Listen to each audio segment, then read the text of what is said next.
All right, everybody. Thanks for looking at this second part of my workshop, where we take a traditional sales funnel with the top, middle, and bottom, and we look at the different stages of it. And then particularly, we want to look at your website and how it interacts with each stage of the funnel and what it's trying to do in regards to your customers. So if you missed part one, there is a link in the email that you just received. If you're watching this, there's a recording to that, so you can go watch that and see for yourself how the top of the funnel kind of starts.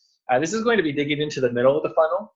I want to be really clear. This is actually kind of a hard part of the funnel to talk about in really specific detail, because this is probably the part of the funnel most customized to your business and your audience. So I'm going to try to outline some things and show you some ways that you might start thinking about what the middle of the funnel looks like for you, because this is where you really take people who have heard about you or engaged with you and drive them towards a more meaningful conversion for your company.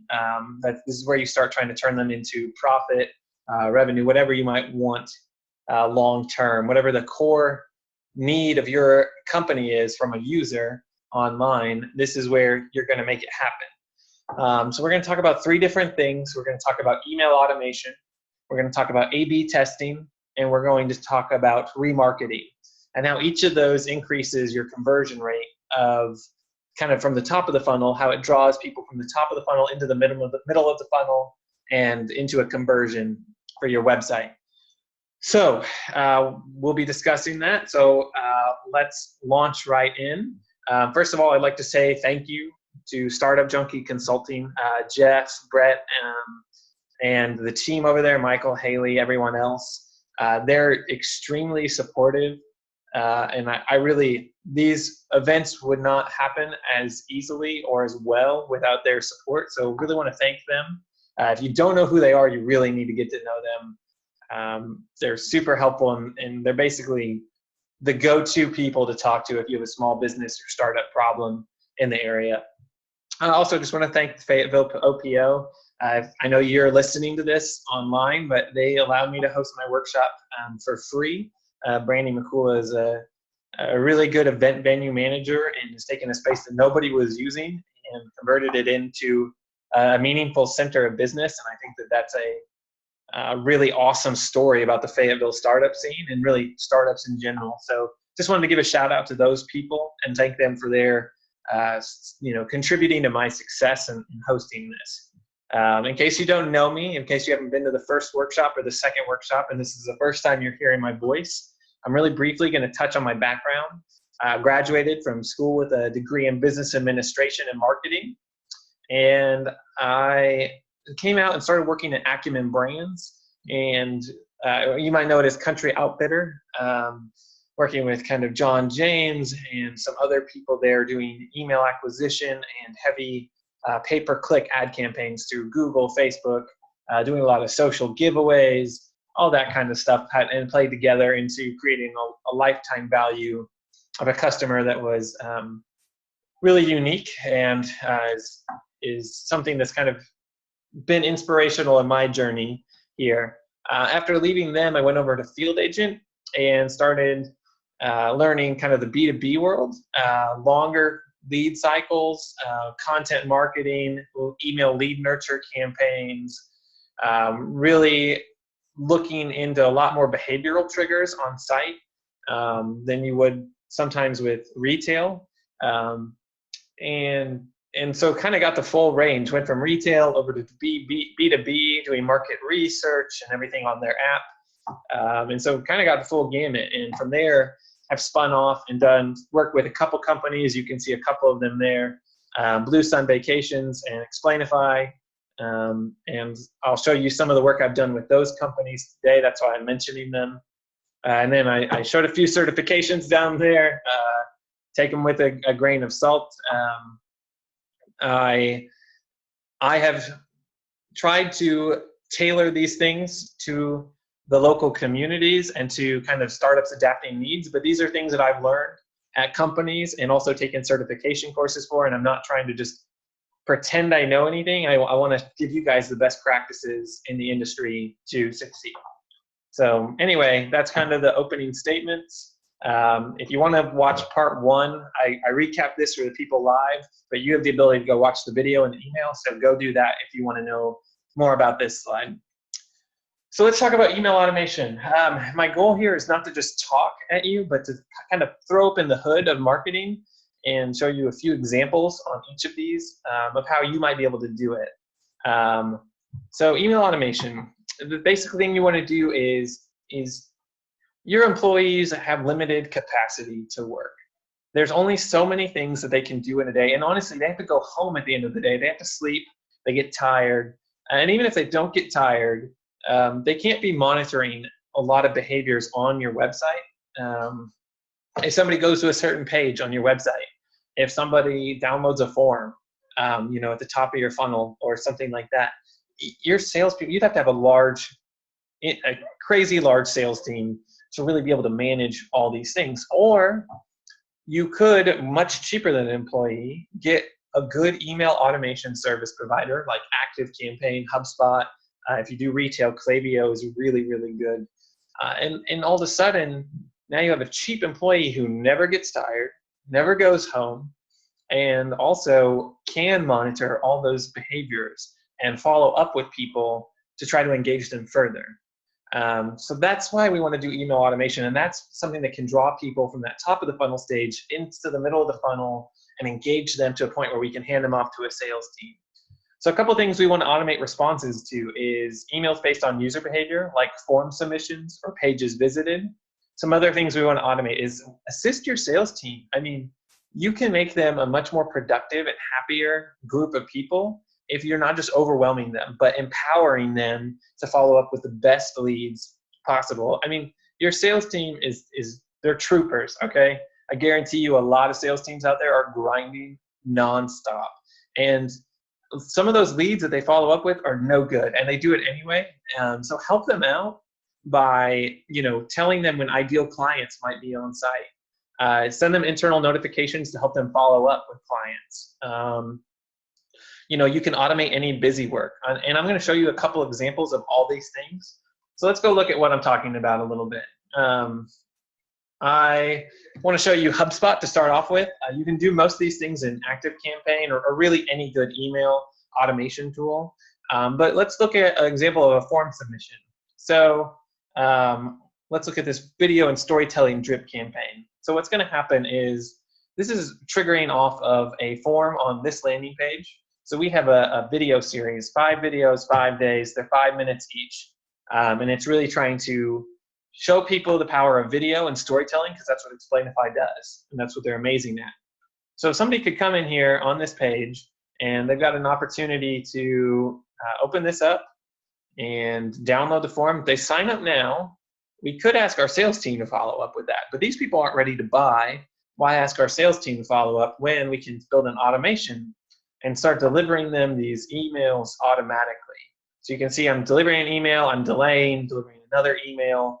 Then we have some abilities within these systems to do if-thens. So we put some downloads in these email series to get a feel for how interested these people are. So, this one is for the essentials of storytelling, and somebody can fill out a worksheet that will help them learn how to tell their story. And if they do that, they get an additional email, they get an additional download, and we start seeing who's coming through the track, who's really engaged, and who's really doing good stuff. Delivering more emails, and if then, there's another download. So more opportunity for people to kind of get on a track that shows engagement.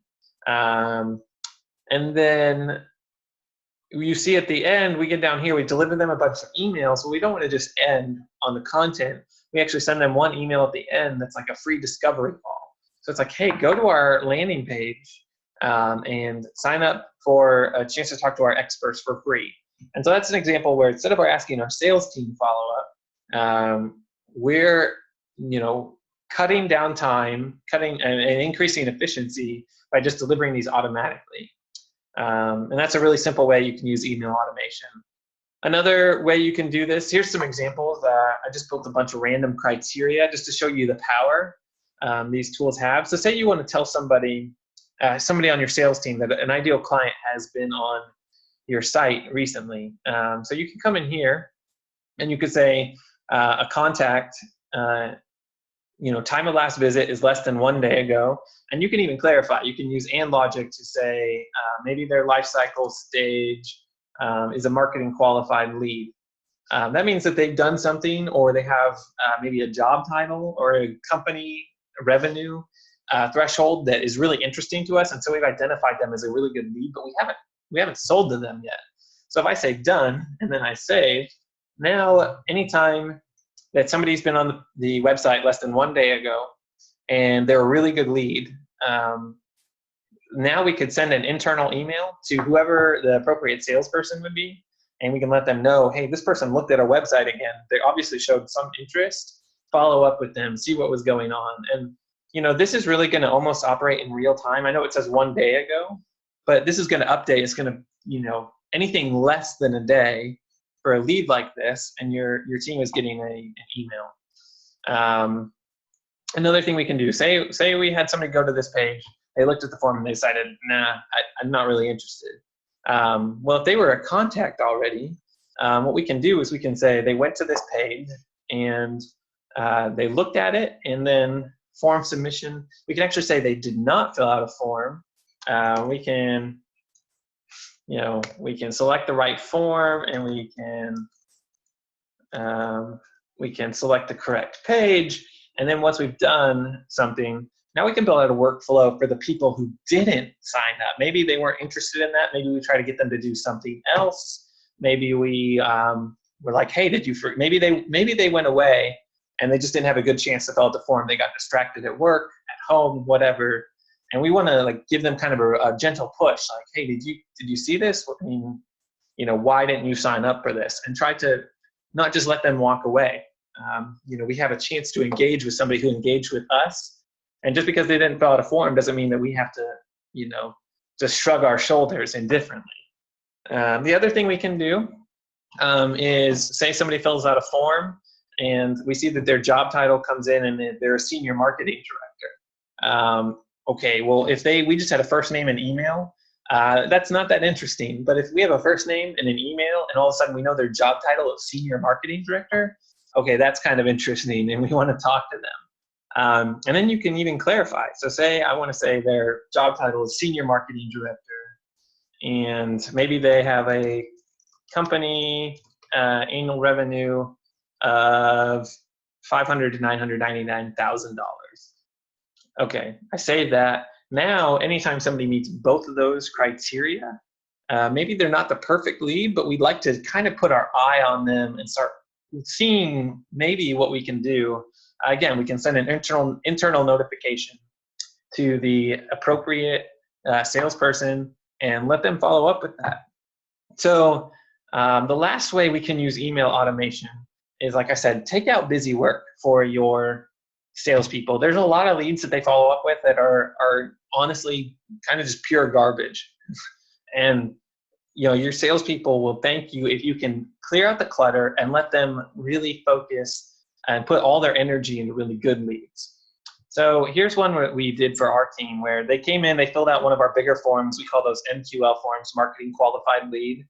And if they're from a Gmail, Yahoo, Hotmail, or iCloud.com, we just found that those leads are a lot less serious. They're filling out the form maybe for the wrong reasons, or maybe they don't have the budget. They think they do, but they don't really understand what we do yet and the commitment it is to work with Explainify. So one thing we can do right there is anytime they come in, we wait 13 minutes. And I'll just tell you right now, part of the reason we do that is because people don't like it when things are too automated. So if we send an email out right after they fill the form, like they fill out a form, 30 seconds later, a salesperson is on an email with them, that's kind of fake. You can kind of feel the automation there. And so in your automation, it's good to try to simulate a kind of human environment. You don't want to wait too long, because then you might lose their interest, or they might go somewhere else and find another solution. But give them a little bit of a realistic time gap before you follow up with them. And then we send them an email. And all we do in this email is we basically ask them, hey, saw you filled out this lead. It looks like it's from a salesperson. And you know, we asked them, like, are you really okay with our ideal budget range of 8 to 10,000, for example? And at that point, we've engaged them, we followed up with them automatically, and then you can see only 12% of the people click this email, and those are the ones that have shown enough interest to actually follow back up, or are still okay with what we do as a company, that our salespeople want to talk to them. And so that's just an example. Clear out the busy work and just allow your sales team to go to work on the best leads possible. So moving back over, the really meaty part of our presentation today is going to be about A/B testing. So getting into A/B testing, what is A/B testing? That is anytime basically on a page or on an email or on an ad, you have two different kind of hypotheses and you want to see which one is more effective. So maybe you think you have two core benefits. Maybe you're a software company and you have a free 30-day trial, but you also save sales teams 25% of their time. Like sales teams are 25% more efficient. Well, which one of those is more interesting to people? You might write an ad and you might try to say, like, sign up now for a free 30-day trial, or you might say sign up now and increase your sales team's effectiveness by 25%. Those are two very different core offers, but they're both very good, and you need to learn which one resonates more deeply with your audience's needs. So this is just an example. Why do we hypothesize? Because say you test a red call to action on a website versus a green call to action, and the red outperforms the green by 37%. Well, what do you have now? You could sit there and make something up, but the truth is you don't know. You have no idea why the red did better because you didn't think strategically about why red might be better green beforehand. You kind of were just guessing. You tried a red CTA before green, and it worked, but you don't know what should you do? Should you make your whole website red? Should all your call to actions be red? Should emails have red in them? Are you going to completely rebrand because you had one red call to action be better than the green call to action? I really hope not, because that's kind of crazy.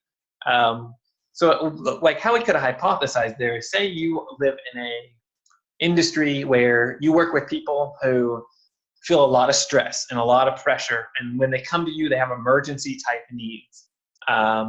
Maybe they would have associated a red button with like the Easy Staples button, or the Staples Easy button. I'm sorry, or maybe they think red panic, and that actually seeing red resonates with them because that's the mood they're in. That's how we start thinking about our customers and hypothesizing. Okay, well, maybe we need to test a red call to action versus a green. And then if it works, well, now you know that you do have customers that really do kind of resonate with that kind of emergency kind of color, there. And so that's just an example. That may, that might not be anybody, but it could be a lot of companies. And the point is to have reasons why you do A/B testing. So moving on, we're going to talk about 3 different things you want to test. We want to talk about how you test ads, how you test landing pages, and how you test emails. Because those are kind of like the 3 biggest areas of opportunity to test in terms of more effective kind of conversion rate opportunities. So with ads, what do we want to test here? Well, what we want to test is copy. So again, what we already talked about, what are the key benefits? Is it a free 30-day trial? Do people want low commitment? Is that what they're looking for when they sign up with your product?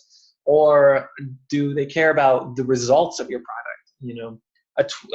Increase efficiency of your sales team by 25% more team, of your sales team by 25%. We want to start learning what they resonate most deeply with. And it could be a couple things. We might test 6 different core benefits, and they might like 3 of them or 4 of them or 2 of them.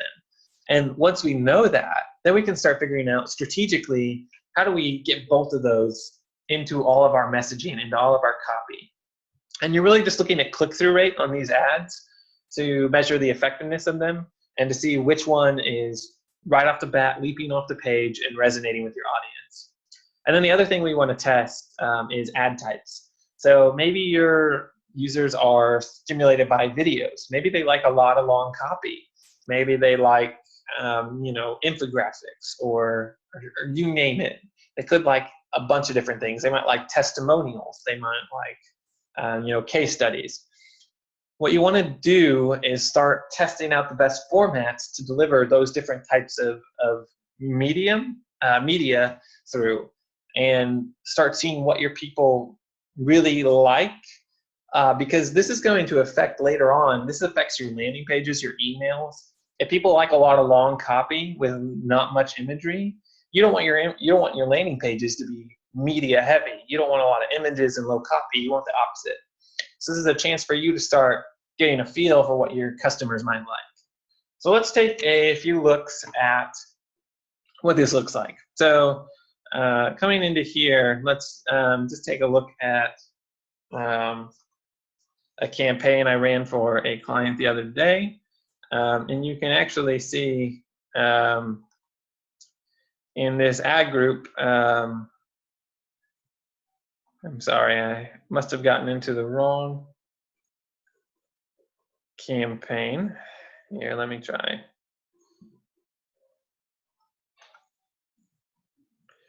I apologize. This was not a planned detour. Okay. So a couple things that you can try here is you test out different ad copies. So you can see over here, we actually, in this campaign, we label our ads. And, we've tested some different things, like this is a travel agency, so sending you to a beach resort. So beach more, worry less, best rate guaranteed, 20,000 plus satisfied guests. That's us starting to dig into why would somebody click on an ad to call it travel agency? And what's like kind of the key thing they want to figure out? And that affects everything, because if they're going to call us not long after that, our sales team needs to know, like, what's the important thing I need to really hit these people with? Are they just looking to worry less? I mean, okay, I can take care of all your planning for you. Are they looking for best rate guaranteed? All right, let's make sure they know we can get them the best prices. Are they just looking to see, like, are you kind of scammy? Are you fake? No, we got 20,000 plus guests satisfied. I mean, check out our reviews. And that just informs everything down the funnel. And then additionally, another thing you can do is, this is with another company, a tea company. We're testing out kind of a story version with carousel ads, where, it's kind of walking you through the different imagery and you can look at it, versus kind of featuring the text here with one singular image. And that's just an example of how you can test different ad formats to figure out what starts converting more. So moving on from ads, we want to talk about landing pages. And the big things that you're testing here with landing pages is format versus length, your call to actions, what kind of media do you want on the page, the number of your forms. I mean, how many fields do you have per form, your field types? And this is a big one, guys. I really want to make sure that we're not going to actually show you an example of this. I don't have anything live right now to show you an A/B test. But just take, for example, say you had a long form. It had 7 fields in it, and all of them are things that somebody has to type into. Maybe you see a low conversion rate. So maybe the first thing you try is, well, what happens if we only have 4 fields? Okay, you see a small bump up in conversion rate, perhaps. And then you say, okay, what happens if we take those 4 fields and we make them drop downs to make it, instead of a 3-minute form, let's make it a 20-second form to fill out. And all of a sudden your conversion rate spikes. So some people look at their forms and they just never think about how they can optimize them and make them more intuitive and more friendly for their users. And that is like the key thing that, if I could encourage you to try anything, is start with your acquisition piece and see what does best. You don't want to sacrifice too many form fields. If you get down to just an email, you're really not helping your company follow up with them, because you don't know anything about them. So don't go too far and go to just email, because then anybody can walk through the door, and you don't really want anybody but you do want to get to the kind of lowest common denominator that is necessary for you to follow up effectively while still making it friendly for the user. And then another couple things is don't forget to implement the copy learnings that you had from your ad tests here. And also, people respond very differently on mobile versus desktop. So think about segmenting out mobile traffic versus desktop traffic as you test things, just to see how they might differ. Because it could be a very interesting case study that you come away with in terms of how you treat mobile users versus desktop users. So I'll show you a couple examples that we do have. First of all, Optimizely is a great tool for this. I just wanted to show people how easy this is to use. It is a paid tool, but here's a pink call to action, for example. And I could come in and in 10 seconds, I could change this to call us today. So I change that, and then I come back in and I edit the style. And let's say I want to change the color to that blue. I mean, that would be a terrible decision. It blends right into the page. We don't really want that. But boom, I just did that. I could set a goal and I could test this versus the original and see which one drives more clicks. So that's a tool I'd recommend if you're looking to get into this. That's a pretty low budget way to start really testing your site out quite a bit. Another thing is you can use Unbounce. It's one of my favorite landing page builders, and it has a lot of really cool A/B testing capabilities. So here's a landing page for Blue Sun, where you can see it's kind of a long scroll. There's a lot of stuff, a lot of information. And we were just, nobody was really scrolling on this page. They were calling us really quickly. So what we did is we were like, all right, let's condense it and let's just make it 2 sections. So we'll do this, the core benefit, and then down here, some of our kind of secondary benefits, if you will, that we offer. And anyway, so that's just something that you can test, and that's like a different format, a different look, a different feel, and you can start figuring out how people might, just see how they interact with a different length of page. So moving on from landing pages, we want to get into the email side of things. So in emails, the key things you're looking at, obviously with any email, you have 2 metrics you're trying to improve: open rate and click-through rate. Open rate is all driven by the subject line. And the click-through rate is all driven by how long are your emails and how many CTAs do you have and what types of CTAs do you have. So I'm going to show you a couple examples here. And you can see over here, we did some A/B testing where we tried 2 different subject lines. One's really intrigue heavy. What's your brand? Just ask Jeff Bezos. And another is really kind of benefit heavy, 3x your word of mouth marketing. And we saw that the 3x your word of mouth marketing actually had a 5% higher open rate. So, okay, people really like reading a benefit that they can receive by opening this email. Versus an intrigue one, that actually performed fairly low for us. And so, start playing around with, do people open when you're kind of intriguing and mysterious and maybe you don't give away the whole thing? Do they want to know exactly what they're reading before they open the email? Maybe they like really short subject lines. They might like long subject lines, et cetera, et cetera. We'll start hypothesizing and try it out. Another thing that you can do is, here's an example of a content roundup we send out. And what we try to do is we try to get people to click through and read a blog post where we kind of round up 5 of our favorite articles from the week. So here's the old format where it's really text heavy and it goes into a button and it's click here to read more. And here is a format where we actually tried to simulate what you might see on a social post. So down here, we actually tried to make this feel like kind of what you would see on Facebook, LinkedIn, kind of a strong title, description over here, image, another link. And what this has done is, in addition from what we hope will be more familiar to people in terms of like seeing an article, we've taken one call to action. We only have one call to action here, but we also now have 4 call to actions. We also included a PS down here. And so now we have a lot more opportunities for someone to click through. and also maybe a more friendly format. And we saw about a 1.5% increase on click-through rate trying that. Obviously, we need to test that over and over again to validate it, but that's a really good start. So that basically is kind of a really fast run through of how to A/B test and what you should be A/B testing. And I hope it gets you started.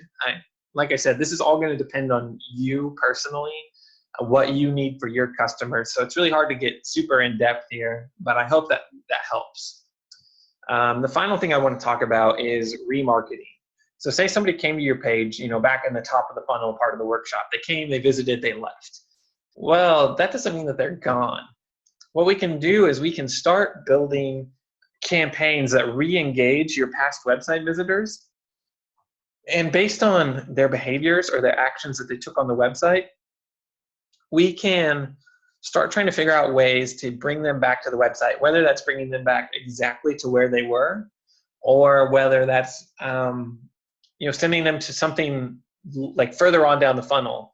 Maybe that we see they downloaded a brand storytelling guide, but they haven't done anything else with us. And we want to drive them to the next case study, perhaps. So they downloaded the easy thing, and then they didn't want to download our case study because it maybe had a few more form fields. We don't want to give up on them. So we're going to remarket to them. And so how we do that is there's two main platforms that people do this through. You can do a number of things.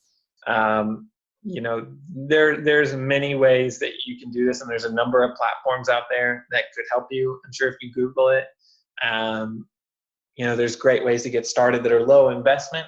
But if you want to do it yourself, there's two places I would suggest you start. There's Google, and then there's Facebook. And maybe Facebook isn't perfect for you if you're like a B2B business. You could try to simulate some of this stuff over on, I don't know, like a LinkedIn or something more along those lines. But basically what we're going to do on Google and Facebook is we can define audiences based on page visits and actions. And the unique part about Facebook is we can also build lookalike audiences. So people who've done a certain action on our website, we can upload that. We can then tell Facebook to look for other people similar to them. So we can not only remarket to the people who visited the site, but to people who are coming in. So let's take a look at what that looks like. Over here in Google Analytics, if you're here on the left side, I'm going to show you how to build your first remarketing campaign really simply. You're going to come down here and you're going to click on the admin aspect. And you're going to come down to audience definitions and click on audiences. And what you want to do here is you have, these are audiences we've already built. And what you can do is, let me go to a different, I apologize. Let me actually take you to a different analytics site where I can show you a little bit easier. I don't want to change anything there. So coming back over in here, let's let you see in Explainify's world. Come to their admin and come down and look at audience definition, audiences, and you can come in and let's say we wanted to edit this and change our configuration to something else. I'm sorry, I actually didn't get transferred over. Okay, I apologize, guys. I have a lot of things open. My mistake.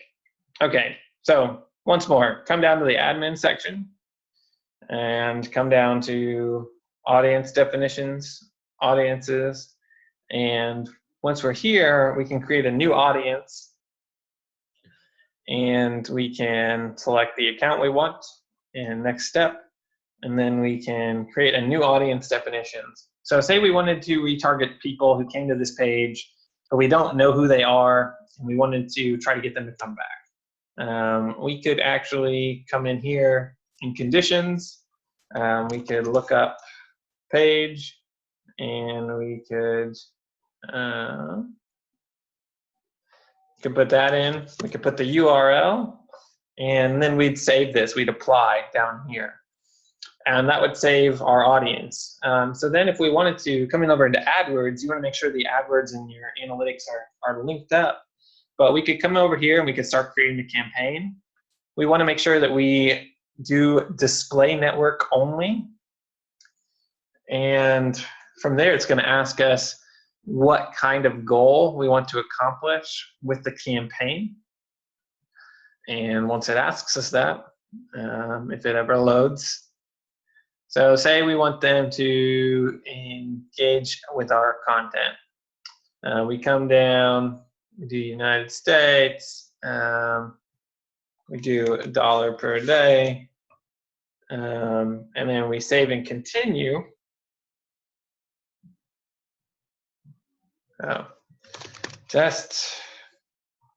We save and continue, and then what it's going to let us do is come down to interests in remarketing. And we're going to be able to go to remarketing lists, and we're going to come down here, and if we had built a list, we'd find it here, and we could remarket to those people. So that's a really fast way. So doing that over on Facebook, if you came in and you were building out a campaign, when you get down to the audience section right here, all you do is you come in and you create a new custom audience, and from there you can create this, and you can base it off of either website traffic, or you can upload a customer file of previous emails that you might have. And from there, they'll ask you if you want to create a lookalike audience off of this as you go through the settings. So that is what remarketing is in a nutshell. And hopefully that gets you kind of off the ground testing it. I think that we can all agree that it's cheaper to re-engage somebody who's already been to your website than to try to find absolutely new traffic. So how are we going to measure success? Well, first of all, for remarketing, we're going to be looking at an increase in percentage of returning visitors. This is basically just looking to see if remarketing is working for us. The more often people come back to our website, that means that we're doing a better job of engaging with them over and over and over again. And really, that could also be, it's not just remarketing. If you have better email campaigns following up with people, that's also going to bring more people back to your website. But the goal is with these, remarketing campaigns, email campaigns, you're really hoping to see more and more people returning to your website. Then the other metric we want to look at is your increase in percentage of marketing qualified leads. This is really a B2B metric, but I wanted to give it just for those people who aren't really looking for that. This is basically the leads that are ready and set up to hand off to your sales team to be vetted, to be followed up with, and hopefully be brought through for a sale. So the more leads we can hand off to a sales team in a month that are really prepared for our sales team, obviously the healthier our company is going to be. Sales teams thrive off of leads. You have to give them good leads, and you have to give them good leads often if you want to see your company continue to grow. I do want to note that if you're doing all these things, as you're A/B testing your landing pages, your ads, everything like that, you could actually end up seeing less overall leads. And that's okay as long as you're seeing more marketing qualified leads come through. Because you might tighten up the top of your funnel a little bit, and so you're getting less traffic in at the top. But if more people are being converted to the point where your sales team can talk to them, you're still going to see revenue grow. And at the end of the day, that's what we want. We're being more efficient with our time and our resources, and that's absolutely okay. So you really need to measure all the aspects of your funnel to make sure, okay, leads is going down, but marketing qualified leads is up. All right, we're good. If you see leads going down and marketing qualified leads going down as well, then we've done something wrong with our testing. We obviously need to figure out what mistake we made and reverse it or fix it, whatever. And then the third metric is days to conversion. So ideally we do these things. We have better ads, we have better landing pages, we have better email follow-ups, we have more remarketing. What we want to see is shorter sales cycles. Businesses also thrive off of cash flow. Getting people in and out the door in quicker time frames, that's awesome. Everybody wants that. So those are kind of your three high-level metrics to kind of take a look at. as you're analyzing the effectiveness of these things. And if you're seeing these 3 metrics all go up, then you're doing a better job with the middle of your funnel in general. So anyway, guys, that is all. I will be coming out with the part 3 in April, which will be talking about how to delight and kind of engage people you've had as customers and have kind of, they maybe bought once, and how do you get them to become repeat purchases? How do you, make them more profitable? Because those are the people that are most important to our business. We don't get a customer and then just stop caring about them. That's when we care about them most. And so I want to talk about that for the final part of my workshop series. I hope you enjoyed this. If you ever have questions or want to get together or send me an email, I'd love to talk through your business, see if I could potentially help. So feel free to always respond to my emails and reach out.